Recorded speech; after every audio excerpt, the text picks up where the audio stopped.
മലയാളത്തിലെ ചിരികൾ ഓരോന്നായി മാഞ്ഞുകൊണ്ടേയിരിക്കുന്നു. ഒടുവിലിതാ നമ്മുടെയൊക്കെ പ്രിയപ്പെട്ട നവാസ്കയും വിടവാങ്ങിയിരിക്കുന്നു.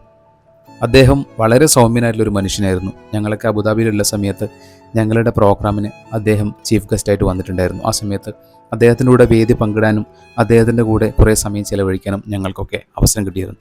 വളരെ സൗമ്യനായിട്ടുള്ള വളരെ നന്മയുള്ള ഒരു മനുഷ്യനായിരുന്നു നവാസ്ക. ഇന്നലെ വൈകുന്നേരമായിരുന്നു ഈ ഷോക്കിംഗ് ആയിട്ടുള്ള ന്യൂസ് ഞങ്ങളൊക്കെ കേട്ടത്. അപ്പോൾ തന്നെ അദ്ദേഹത്തിൻ്റെ ഇൻസ്റ്റാഗ്രാം പേജൊക്കെ എടുത്ത് നോക്കിയപ്പോൾ ഭയങ്കരമായിട്ട് സങ്കടം തോന്നി. കാരണം ഈ വരുന്ന സെപ്റ്റംബറിൽ UK പൊന്നോണം 2025 എന്ന് പറഞ്ഞിട്ടുള്ള ഒരു പ്രോഗ്രാം അദ്ദേഹം UK കമ്മിറ്റ് ചെയ്തിട്ടുണ്ട്. അതിന് പോകേണ്ട ഒരാളാണ് ഇന്ന് മണ്ണറയിൽ കിടക്കുന്നത്. എന്തൊരു സങ്കടകരമായിട്ടുള്ള അവസ്ഥയാണല്ലേ. അതുകൂടാതെ എനിക്ക് ഭയങ്കര ഒരു വിഷമം തോന്നുന്നത് നമ്മുടെ രഹനത്തയുടെ ആ ഒരു ബുദ്ധിമുട്ടാണ്. കാരണം അവർ അത്രയും നല്ലൊരു പേരായിരുന്നു. അദ്ദേഹത്തിൻ്റെ കുടുംബവും ഭാര്യ എന്ന് പറഞ്ഞാൽ അത് കഴിഞ്ഞിട്ട് മറ്റെന്തുള്ളായിരുന്നു. എവിടെ പോകുന്നുണ്ടെങ്കിലും അദ്ദേഹം ഭാര്യയെ കൂടെ കൂട്ടും.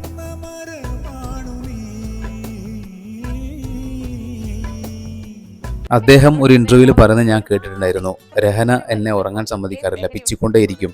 എന്നിട്ട് എന്നോട് പറയും, എന്തിനാ ഇപ്പോൾ ഉറങ്ങുന്നത്, മരണപ്പെട്ട് കഴിഞ്ഞാൽ നമുക്ക് കുറേ നേരം ഉറങ്ങാമല്ലോ എന്ന് പറയുന്നു. അപ്പോൾ ഇപ്പോൾ നവാസ്ക മരണത്തിലേക്ക് പോയിരിക്കുകയാണ്. ഒരുപാട് നേരം ഉറങ്ങാൻ വേണ്ടി നവാസ്ക പോയിരിക്കുകയാണ്.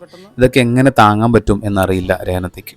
അതുകൂടാതെ തന്നെ രഹനത്തെ പോലെ തന്നെ നവാസ്കയ്ക്ക് ഏറ്റവും കൂടുതൽ ബോണ്ടിങ് ഉള്ള ഒരാളാണ് നിയാസ് ബക്കർ, അദ്ദേഹത്തിൻ്റെ സഹോദരൻ. ആദ്യമായിട്ട് നിയാസിക്കയ്ക്കും നവാസിക്കയുടെ വിയോഗം എത്രത്തോളം താങ്ങാൻ പറ്റും എന്നറിയില്ല. എന്തായാലും ദൈവം എല്ലാവർക്കും ശക്തി നൽകട്ടെ, ആ കുടുംബത്തിന് സമാധാനം നൽകട്ടെ എന്ന് നമുക്ക് ആത്മാർത്ഥമായിട്ട് പ്രാർത്ഥിക്കാം.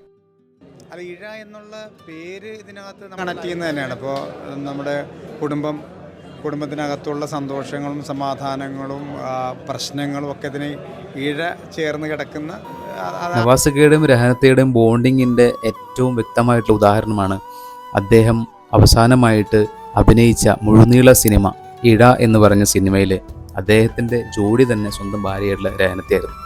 ശരിക്കും നമുക്ക് എന്താ പറയുക, അവർ ജീവിക്കുക തന്നെയാണല്ലോ, അവർ ശരിക്കും അഭിനയിക്കല്ല, അവരുടെ ജീവിതം തന്നെയാണ് ശരിക്കും അവരുടെ പ്രണയം എന്ന് പറയുന്നത്.